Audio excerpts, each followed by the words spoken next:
Herzlich willkommen, liebe Zuschauerinnen und Zuschauer in unserem Format Naturmedizin. Heute wieder mit Dr. Med Volker Schmiedl. Ganz herzlich willkommen, lieber Volker. Schön, dass du wieder da bist. Ja, ich glaube, ich bin jetzt schon Dauergast. Ja, Gott sei Dank. Ich bin auch sehr, sehr dankbar, dass ich mit solchen qualifizierten Ärzten, wie du einer bist, einfach so Sendungen machen darf, um den Zuschauern richtig wahre, großartige Geschenke, nicht kommerziell, sondern wirkliche Geschenke machen darf. Und das hat meinen größten Respekt. Danke, dass du die Zeit nimmst. Also, lieber Volker, ich möchte gerne mit dir über diese Volkskrankheit reden, nämlich die sogenannte Depressionskrankheiten. Man sieht heute immer mehr, dass das überschwappt. Da vielleicht aus deinen 35 Jahren Arzterfahrung kurz, woher kommt das, dass es heute immer mehr wird? Oder macht das nur den Anschau, dass es immer mehr zu einer Volkskrankheit wird? Ein Grund ist sicherlich die Definition. Also früher war es so, es gab eine alte Definition in den psychiatrischen Leitlinien, dass wenn jemand wirklich 3 Monate lang eine sehr schlechte Stimmung hatte, erst dann wurde es als Depression klassifiziert. Und heute haben sich die Kriterien geändert. Wenn jemand 2 Wochen Liebeskummer hat, dann ist es schon eine Depression.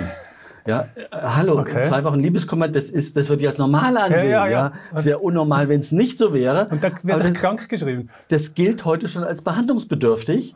Und dann kann ich natürlich auch viel leichter Antidepressiva verschreiben. Depressionen, schlechte Stimmung gab es immer mal, gibt es immer mal. Die kommen, die gehen auch wieder weg. Man soll das eigentlich nur behandeln, wenn es wirklich einen Krankheitswert hat, wenn es stark genug ist und wenn es auch lang genug dauert. Also jede kleine Missstimmung muss nicht und schon gar nicht mit Medikamenten behandelt werden. Also das ist sicherlich ein Grund. Ich glaube aber schon auch, dass durch unsere heutige Lebensweise immer mehr Druck, immer mehr Stress, immer mehr Anforderungen, die wir uns selbst an uns stellen und denen nicht mehr genügen zu können, dass das tatsächlich auch die Häufigkeit erhöht. Nährstoffversorgung scheint schlechter geworden zu sein, weniger Sonne, weniger Bewegung, weniger frische Luft. All das sind auch Gründe, die uns dazu prädisponieren, leichter in eine Depression zu kommen. Du hast vorhin das Wort Antidepressiva gebracht, dann ist mir gerade in den Sinn gekommen, dass ich mal im amerikanischen Fernsehen die Werbezeit angeschaut habe, wurde da richtig großartig beworben. Willst du glücklich sein, willst du frisch sein, dann nimm dieses und jenes Antidepressiva und dann geht's dir wieder gut. Also ich wusste gar nicht, ob ich jetzt das kaufen kann ohne ärztlichen Bescheinigung oder dass das frei ist. Nützt das überhaupt irgendwas, solche Antidepressiva? Also ich würde auf gar keinen Fall damit anfangen, sich da jetzt Glück kaufen zu wollen, weil ich sage immer, das ist geborgtes Glück. Das ist wie bei jeder Droge. Wir können uns mit jeder Droge, ob Alkohol oder ob Kokain oder Opiate, wir können uns die Stimmung kaufen, die wir dann haben wollen. Aber wir müssen dann immer einen Preis bezahlen, nämlich dass das Pendel dann wieder nach der anderen Seite ausschlägt. Das ist nicht vermeidbar. Und Glück kann ich mir auch mit solchen Pillen nicht erkaufen, sondern ganz im Gegenteil. Wir wissen heute sogar, dass diese Antidepressiva abhängig machen. Ich habe es in meinem Studium noch so gelernt, Beruhigungsmittel, Tranquilizer, die machen sehr schnell abhängig, aber Antidepressiva machen nicht abhängig. Und wir sind lange Zeit irregeführt worden, weil wir halt gesagt haben, okay, da hat jetzt jemand ein Antidepressivum genommen, ist einigermaßen stabil, wir lassen es weg. Und dann kommt er wieder in eine Depression. Aha, die Grundkrankheit besteht noch eben fort und er muss es einfach weiternehmen. Wir wissen heute, das stimmt gar nicht, sondern das sind Entzugserscheinungen von dem Antidepressivum. Woher wissen wir das? Wie können wir das auseinanderhalten? Antidepressiva werden heute nicht nur bei Depressionen eingesetzt, sondern auch zum Beispiel bei Schmerzstörungen und auch bei bestimmten Blasenstörungen. Und da hat man festgestellt, wenn diese Leute lang genug Antidepressiva genommen haben, und sie lassen sie dann weg, dann kommen sie in eine Depression, obwohl sie vorher überhaupt nicht depressiv geworden sind. Das ist der Beweis, aha, es ist nicht die Grunderkrankung, die war ja gar nicht da gewesen, es ist eine Entzugserscheinung.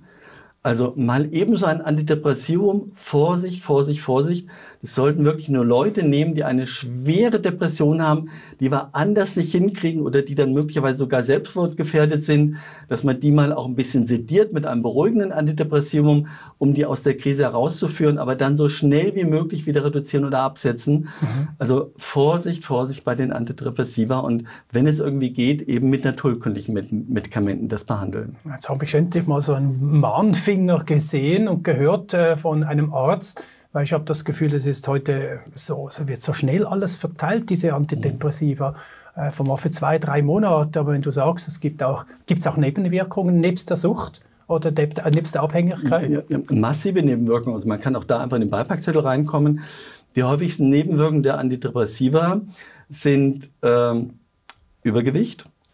Ganz viele bekommen Übergewicht, teilweise ganz erhebliches Übergewicht. Trägt dann natürlich zur Stimmung nicht auch unbedingt bei. Und Libidostörungen. Und zwar nicht 10%, nicht 20%, in einer Größenordnung von 30 bis 70%. Also Männer oder auch Frauen? Beide. Libidostörungen. Bei beiden geht nichts mehr. Ja. Und das ist natürlich auch fatal, wenn das kommen wir in die Depression. Wenn das ein Bereich ist in meinem Leben, der mir noch irgendwo ein bisschen Freude und Aufbau gibt und der wird dann auch im wahrsten Sinne des Wortes abgeschnitten, dann ist das natürlich überhaupt nicht gut. Herzrhythmusstörungen sind recht häufig bis hin zu tödlichen Herzrhythmusstörungen. Und die Beipackliste ist ellenlang. Ja? Trockener Speichel, dass man so kaum noch vernünftig essen kann. Das Essen schmeckt nicht mehr, wenn der Mund total trocken ist und so weiter. Also eine ellenlange Liste. Es ist sehr, sehr häufig. Ja.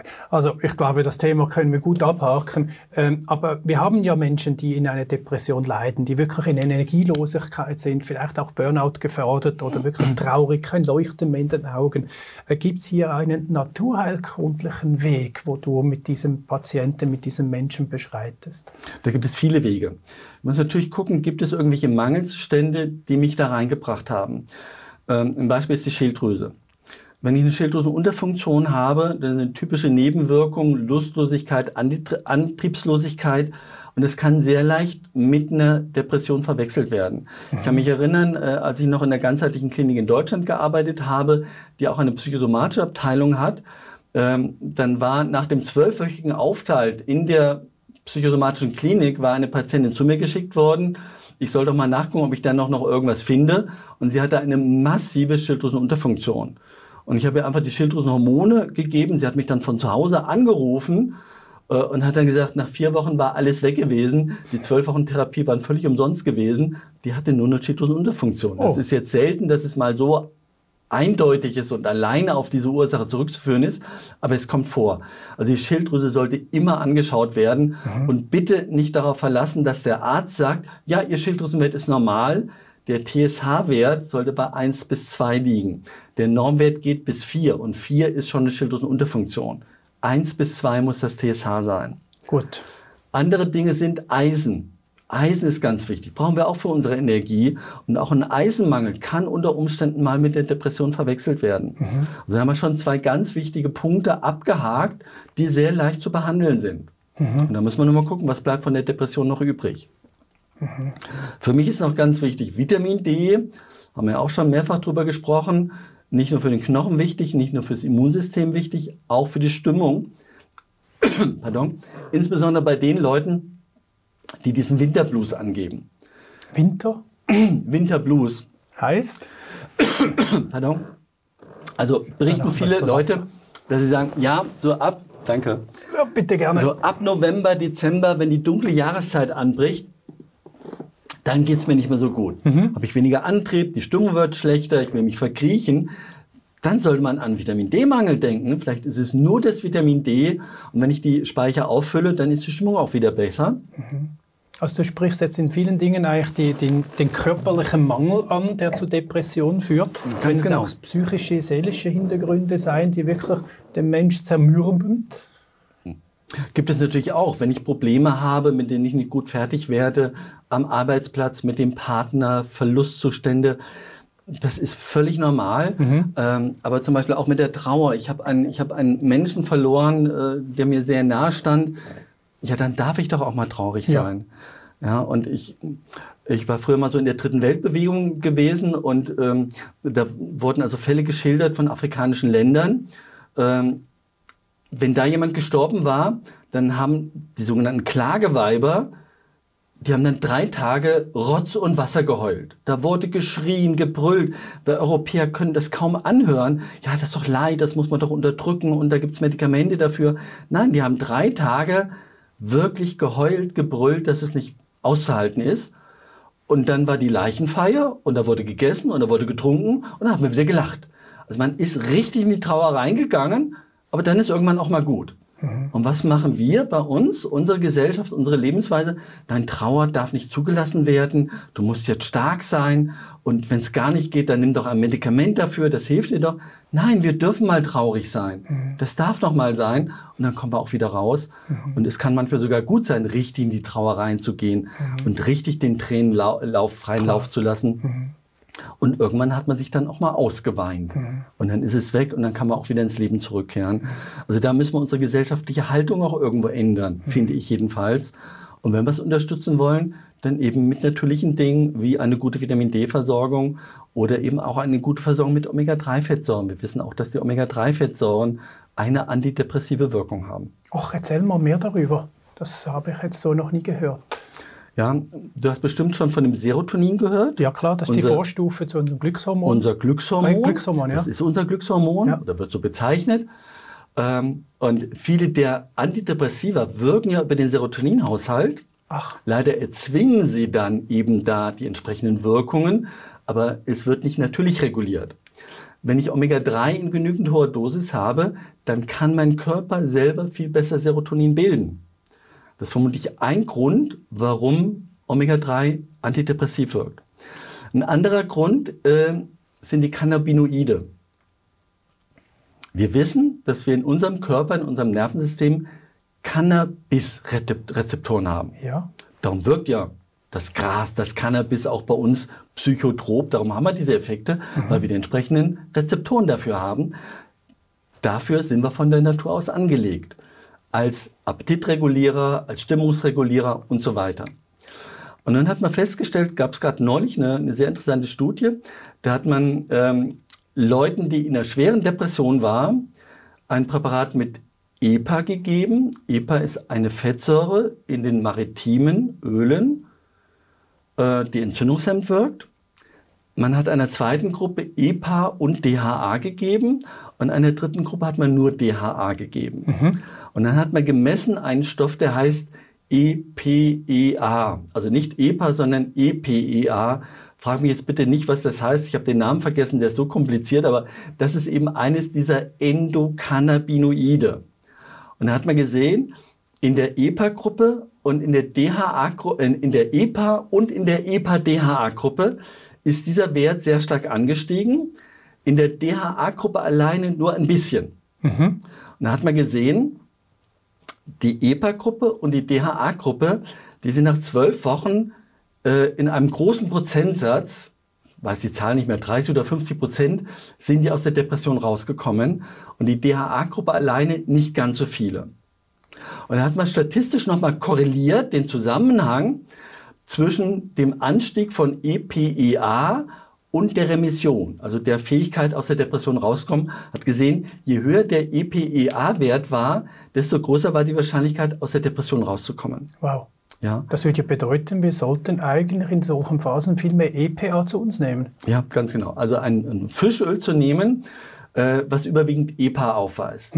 Die meisten Fischöle haben das natürlicherweise. Das Algenöl hat mehr DHA als EPA. Also es wäre günstiger in der Depression, eher sogar ein Fischöl als ein Algenöl zu nehmen. Oder Grillöl gibt es, glaube ich, auch noch, wo hochwertig ist in diesem Bereich. Grillöl ist dem Fischöl in der Zusammensetzung vergleichbar, sowohl was die Menge als auch die Zusammensetzung angeht.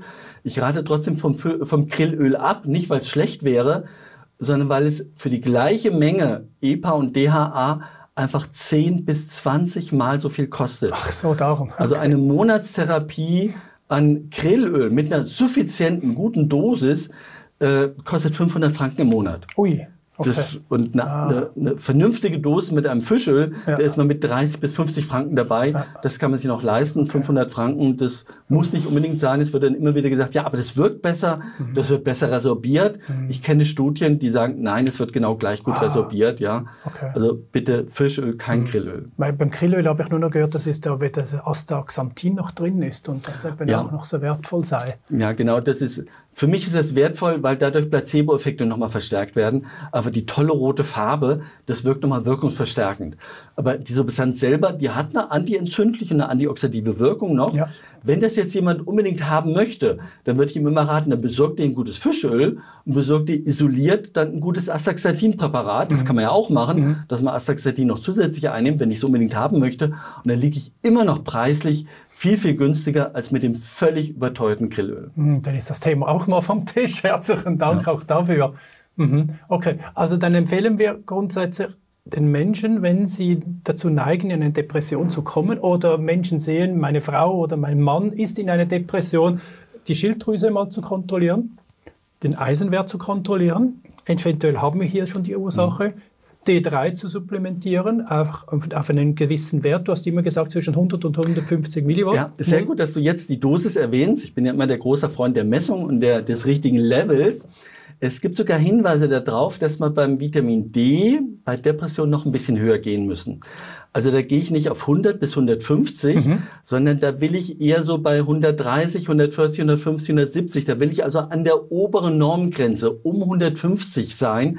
Das scheint dann noch mal ein bisschen günstiger zu sein. Also da noch mal besonders gut mit Vitamin D ausgestattet sein. Also da geht man schon mal mit 10.000 oder 20.000 Einheiten im Tag dann rein, um das raufzukriegen. Dann. Kann man auch machen, dass man sagt, okay, ich gebe jetzt mal 10 bis 20 Tage lang 10.000 Einheiten, um eine schnelle Anflutung zu erreichen. Und dann bleibe ich bei einer Erhaltungsdosis vielleicht von 5.000 Einheiten. Dann aber bitte immer nach 3 Monaten nochmal messen. Reicht das aus? Es gibt Leute, die brauchen 5.000, 6.000, 8.000. Oder wenn ich ein schmaler, graziler Mensch bin, komme ich vielleicht auch mal mit 3.000 aus. Messen und bei der optimalen Dosis bleiben. Gibt es eine Kombination zwischen dem D3 und Omega-3, dass das in der Kombination so stark wirkt? Da gibt es keine Studien dazu. Wir dürfen aber davon ausgehen, dass es diese Kombinations- und Synergismus-Effekte gibt. Ich würde immer beides zusammen optimieren. Bin ich immer auf der richtigen Seite, aber Studien dazu sind mir bisher nicht bekannt. Aber es gibt Studien, genügend Studien zu diesem Omega-3-Effekt über diese EPA, wie du gesagt hast. Aber ich meine, wenn das ja wirklich so hilft, gibt es auch eine Studie im Verhältnis Omega-3, EPA im Verhältnis zu den natürlichen Antidepressiva? Ja, es gibt keine gegnerische Studie, sondern eine Kombinationsstudie. Da hat man Leute genommen, die auch in einer schweren Depression waren und die ein normales Antidepressivum, Citalopram, bekommen haben. Und da hat man die in 2 Gruppen aufgeteilt. Die eine Gruppe hat zusätzlich Omega-3 bekommen und die andere hat ein Placeboöl erhalten. Und da hat man gesehen, die Gruppe mit dem Omega-3 ist viel schneller aus der Depression rausgekommen. Also bei beiden war es rückläufig, aber die Gruppe mit dem Omega-3 war nach 4 Wochen schon dort, wo die andere Gruppe erst nach 8 Wochen war. Und in der Depressionsskala zeigt ein Wert 10 an. 10 ist die Grenze zwischen nicht depressiv und depressiv. Und nach 8 Wochen war die Hälfte der Patienten bereits unter 10, also der Durchschnitt war bei 10 in der Omega-Gruppe und die nur Citalopram-Gruppe war nach 8 Wochen noch bei einem Depressionswert von 17, also viel, viel höher. Citalopram. Das ist jetzt die schulmedizinische Ganz genau. Antidepressiva. Richtig. Ja. Also die beiden beißen sich auch überhaupt nicht, aber wenn ich zum Antidepressivum Omega-3 noch mit dazugebe, dann komme ich viel schneller aus der Depression raus. Das heißt, ich kann es möglicherweise auch viel schneller absetzen. Frage, kann ich vielleicht auch Omega-3 alleine geben? Gibt es auch eine sehr schöne Untersuchung. Da hat man mal Leute genommen, die auf ein bestimmtes Antidepressivum nicht angesprochen haben. Das war das Venlafaxin. Und da hat man, einige haben angesprochen, die hat man aus der Studie rausgeworfen. Man hat nur die genommen, die nicht darauf angesprochen haben. Dann hat man denen noch ein zweites Antidepressivum gegeben, das Paroxetin. Und die darauf angesprochen haben, hat man auch rausgeschmissen. Und dann hat man nur die in der Studie belassen, die auf beide sehr stark wirksamen Antidepressiva überhaupt nicht angesprochen haben. Also die Therapieversager. Und dann hat man gesagt, okay, die sprechen auf kein Antidepressivum an. Was sollen wir jetzt mit denen machen? Denen geben wir jetzt Fischöl. Den hat man aber eine sehr hohe Dosis gegeben. Den hat man 3 Gramm EPA-DHA gegeben. Schon eine recht ordentliche Dosis. Und nach 4 Wochen sind die mit dem Depressionswert von 30 ist die Grenze zwischen mäßiger und schwerer Depression, sind die halt von 4 Wochen von 30 im Durchschnitt auf 11 gekommen und ab 10 habe ich keine Depression mehr. Ui. Also selbst die auf Antidepressiva nicht ansprechen, auf Omega-3 sprechen die noch an. Sagt diese Studie. Und natürlich, wenn die Depression jetzt nicht so schwer ist, dass ich mir überlege, muss ich denn überhaupt eins nehmen? Ja? Omega-3. Dann kann man sich auch mal überlegen, gebe ich dem jetzt mal Omega-3 und Vitamin D und Kurkuma. Wir wissen, Kurkuma wirkt auch antientzündlich. Ja. Und Kurkuma wirkt darüber auch antidepressiv. Vielleicht gebe ich Kurkuma noch mit dabei, ein gutes Kurkuminpräparat. Denn wir wissen, die Depression ist nicht nur, aber auch eine Entzündungskrankheit. Depression ist eine Entzündung. Und alles, was antientzündlich wirkt, wird darum auch antidepressiv. Ach so. Und das hat auch seinen evolutionären Sinn, dass Entzündung zu einer Depression führt. Warum? Stell dir bitte mal vor, unsere Vorfahren vor 20.000 Jahren, da ist jemand vom Säbelzahntiger angefallen worden und hat eine Wunde davon getragen. Macht es Sinn, mit dieser Wunde am nächsten Tag auf die Jagd zu gehen? Nein, Kaum, oder? Das ist gefährlich, ja. Es kann sein, dass er bei der Jagd dann sterben wird oder dass er sich die Wunde infiziert oder irgendwas. Also es ist besser, mit dieser Wunde, mit dieser Entzündung, wird er jetzt leicht depressiv und legt sich mal für ein paar Tage antriebslos in die Höhle. Also eine Entzündung, die eine Depression erzeugt, rettet unser Leben bei einer akuten Entzündung. So haben wir das in der Evolution erlernt. Das Problem ist, das funktioniert heute auch noch so. Jede Entzündung fördert Depression. Rheumatiker sind mehr depressiv als Nicht-Rheumatiker. Und zwar nicht, weil sie sich ständig vorstellen, ich habe diese schlimme Krankheit. Und auch nicht, weil es ständig wehtut, oder? Und nicht nur wegen der Schmerzen, sondern auch wegen der Entzündlichkeit. Ach, darum. Und generell, unsere Gesellschaft ist ja heute eine viel entzündlichere Gesellschaft geworden. Wir haben heute eine Nahrung, die mehr Entzündung fördert als unsere Nahrung vor 100 Jahren. Und das mag auch mit ein Grund sein. Wir haben heute eine Depressionsernährung, also eine Pro-Depressionsernährung im Gegensatz zu vor 100 Jahren. Ich glaube auch gelesen zu haben, Omega-3:6-Verhältnis war ja früher irgendwo 1:1 und heute irgendwo 1:20, oder? Genau, also, wir gehen davon aus, dass wir in der Steinzeit hatten wir ein Verhältnis von 1:1. Noch in der landwirtschaftlichen Zeit von vor 200 Jahren, vor der industriellen Revolution, hatten wir vermutlich Verhältnisse von 3:1, 2:1 und heute, du hast ganz richtig gesagt, der Durchschnitt hat heute ein Verhältnis von 10:1. Aber Menschen, die jetzt wirklich besonders viel Fleisch und Wurst und tierische Dinge zu sich nehmen und besonders wenig Fisch, einmal in der Woche oder noch viel weniger, die haben häufig ein Verhältnis von 20:1, 30:1, 40:1. Und da haben wir natürlich viel leichter neurologische Erkrankungen, Entzündungserkrankungen, psychische Erkrankungen. Ja. Das hängt damit zusammen. Also noch ein Grund mehr, hier antiinflammatorisch entgegenzutreten mit Omega-3. Ganz genau. Weißt du, was in dem Gespräch auch immer wieder aufgekommen ist, da muss man eigentlich auch mal darüber diskutieren. Wir schließen ja immer diese Placebo-Gruppe aus, aber eigentlich ist ja diese Placebo-Gruppe hochinteressant, oder? Natürlich. Ja. Und die ist ja, wir glaube mal gehört haben von dir, 20% reagiert auf Placebo? Ja, das ist ganz unnötig. Das hängt immer von der Krankheit auch ab. Ja. Also es gibt Krankheiten, da vermuten wir einen Placebo-Effekt von 10% von den Medikamenten und bei anderen Krankheiten vermuten wir 50 und 70% reiner Placebo-Effekt. Das ist ja unglaublich. Ja. So spannend. Also es ist wichtig, an die eigenen Medikamente auch zu glauben. Und ich sage auch, wenn jemand ein Cortison, ein Antibiotikum oder ein Antidepressivum nimmt, dann soll er an dieses Medikament glauben und er soll Vertrauen haben, weil es wird dann besser wirken. Und wenn ich natürlich naturkundliche Medikamente einnehme, dann sollte ich das auch mit einem sehr guten Gewissen einnehmen und mit der Vorstellung, dass mich dieses Medikament gesund macht. Placebo-Effekte gehören gefördert. Es ist gut, dass wir Placebo-Effekte haben. Wir wollen richtige Effekte haben, aber wir können diese durch Placebo-Effekte nochmal ganz enorm verstärken.